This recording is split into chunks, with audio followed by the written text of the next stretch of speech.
Good evening, good folks at home. It is a Tuesday night and if you're happy and you know it, clap your hands. If you're happy and you know it, clap your hands. It's Blakey and Dougie on the locker room on grand final eve. If you're happy and you know it, clap your hands. Channel 31 Locker Room Tuesday night is a lock and load seatbelts on show. Two big stars, not one but two. And a big apology to make after the break. Join us, won't you?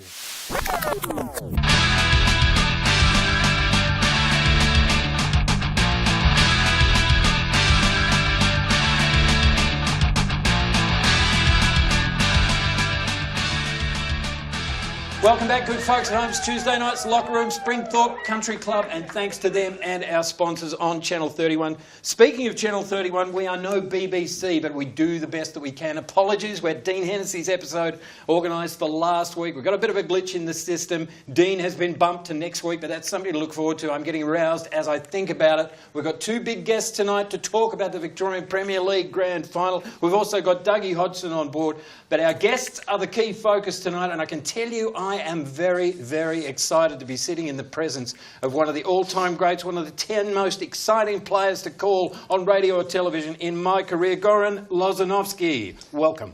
Blakey, thanks for having me. I would have you in a heartbeat, fella. Dougie, welcome.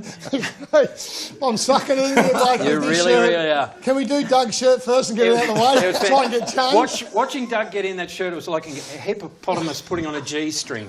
And I've lost the stone too. How am I going? But look, the focus tonight, of course, we're going to talk about... Now, just so you know, guys at home, we don't go live. It may appear that we go live, but we actually don't on the Locker Room. We pre-record our shows, and we're pre-recording this on the eve of the Victorian Premier League Grand Final. We're going to talk a little bit about that a little bit later on because Goran is one of the coaches in the big event. But what we wanted to do, or what I wanted to do, was to lavish you with praise, Goran, and thank you for all the wonderful, wonderful memories of you in the wonderful, wonderful days of the NSL. Thanks for coming in tonight. Very happy to be here, Blakey. And talking about the National League, I can't wait. Yep, well, the Premier League, of course. Oh, Premier League, National League. Bring back the old NSL. Let's talk, I want to talk about your career. One of the most spectacular players that I recall playing in the league. And you're playing alongside, we talked about this outside, where you're in a team with Trimboli, Lozanovski, Budzianis, Coveney, all at the same time. What a time it must have been as a player.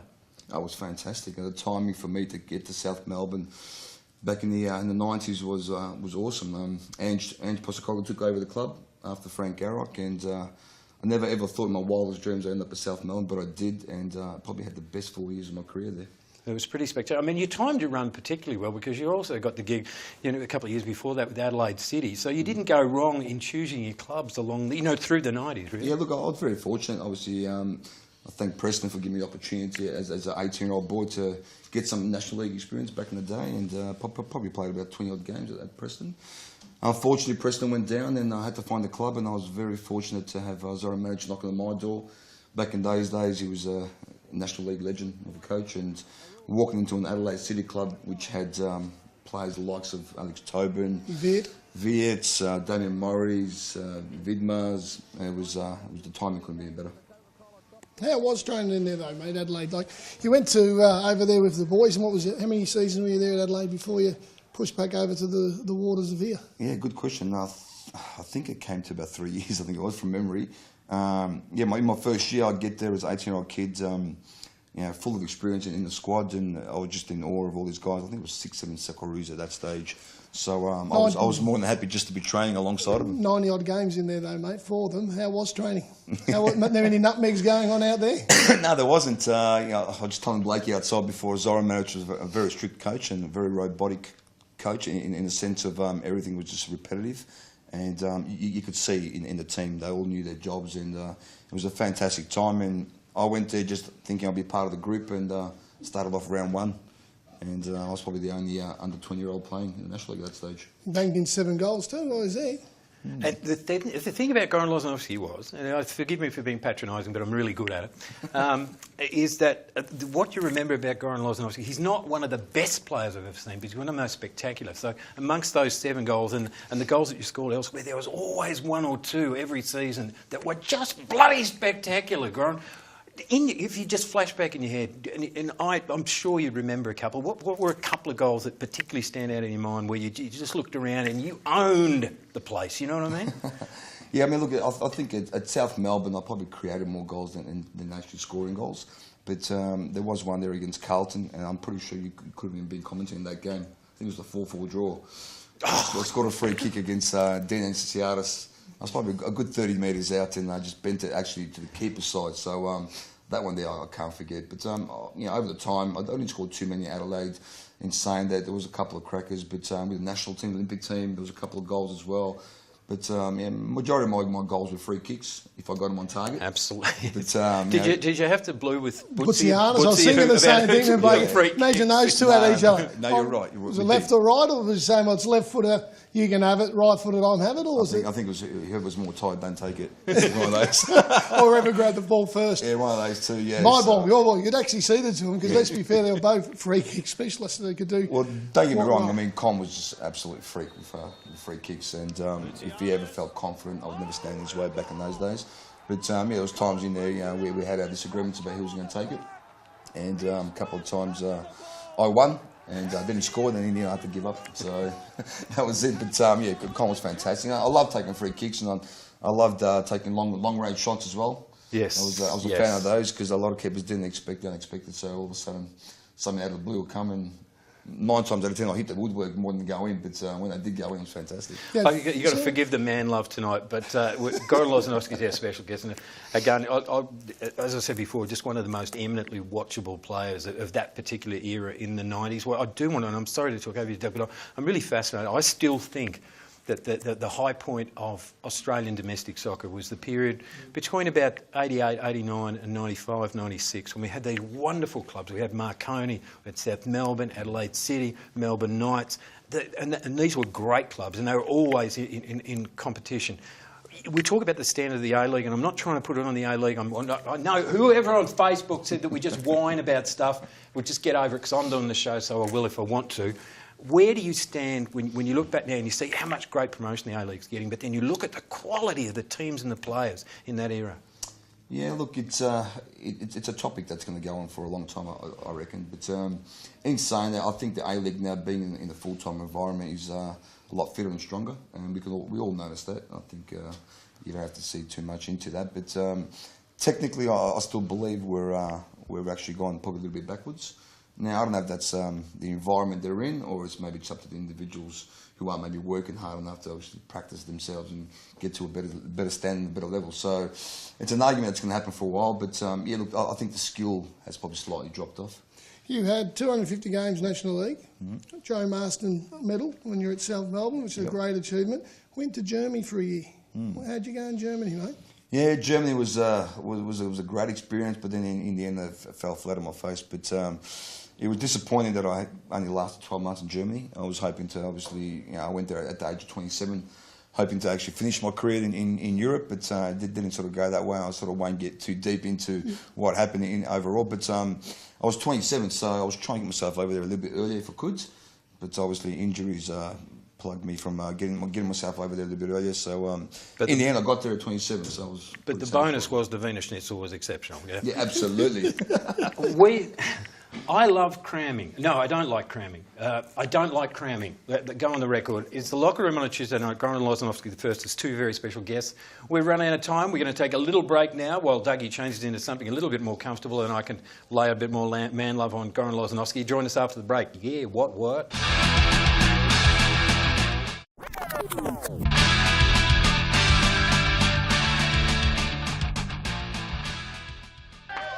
Welcome back to the locker room. It's a Tuesday night.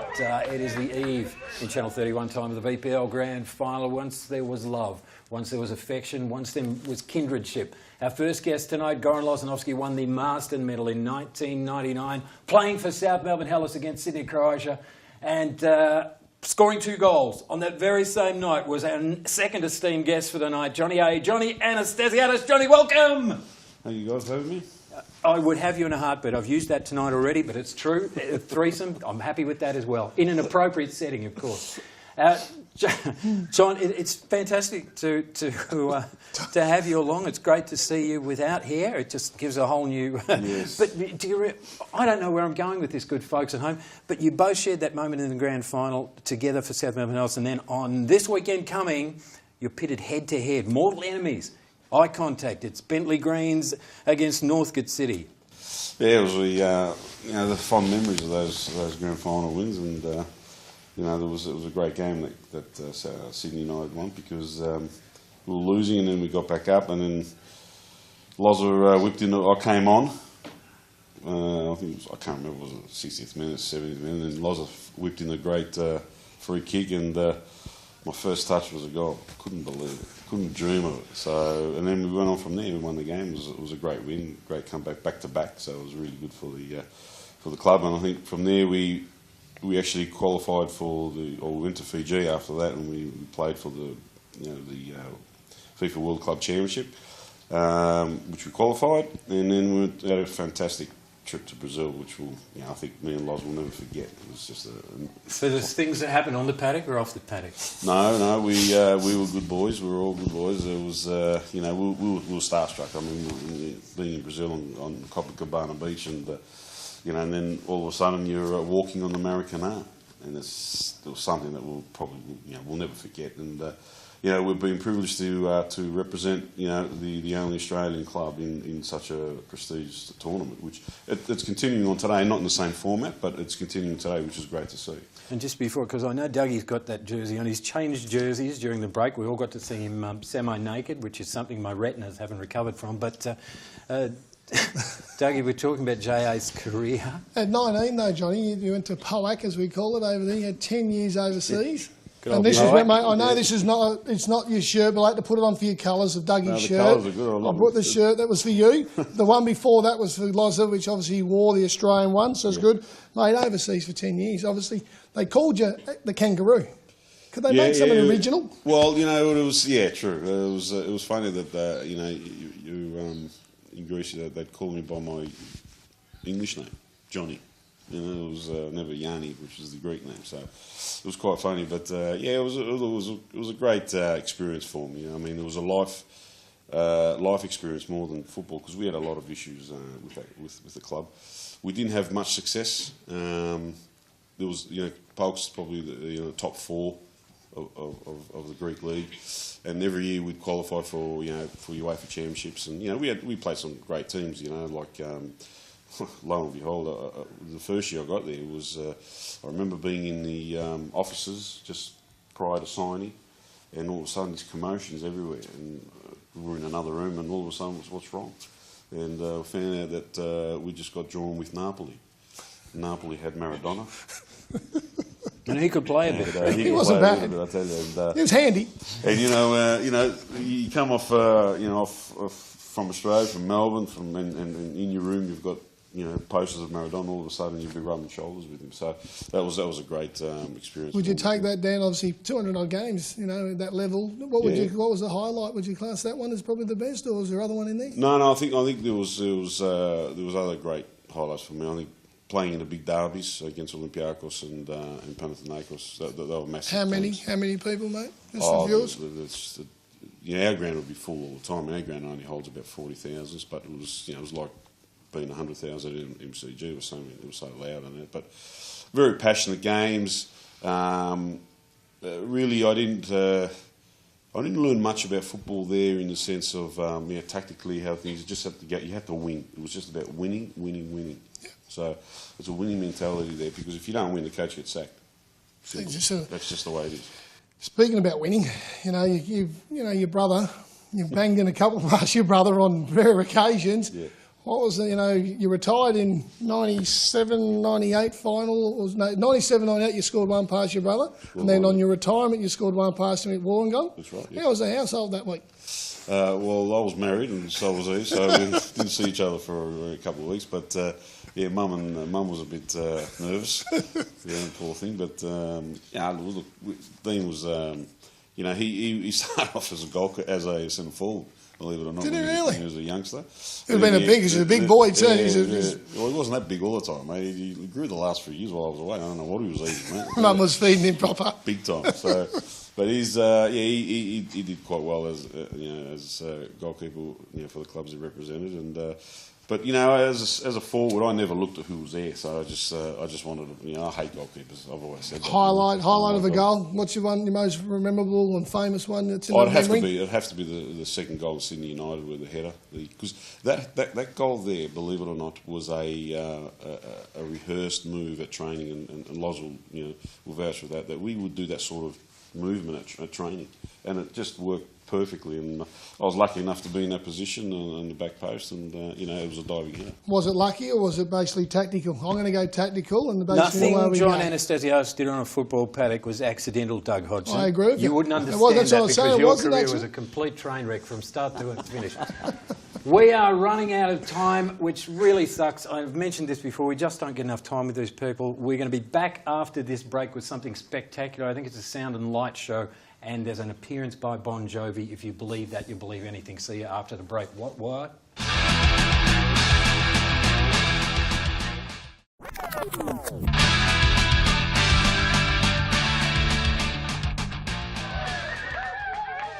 Welcome back to the Locker Room, good folks. It's Tuesday night and we are celebrating the VPL Grand Final. Should have seen it before the show tonight. Anastasiadis and Lozanovski locked in mortal combat outside the front door of the Springthorpe Country Club. We had to prise them apart to get them in. They're going to talk about the Grand Final now with John Fotinos. JFOT, welcome. Thanks, Blakey, and it's a privilege for a soccer tragic like me to be amongst soccer royalty as well.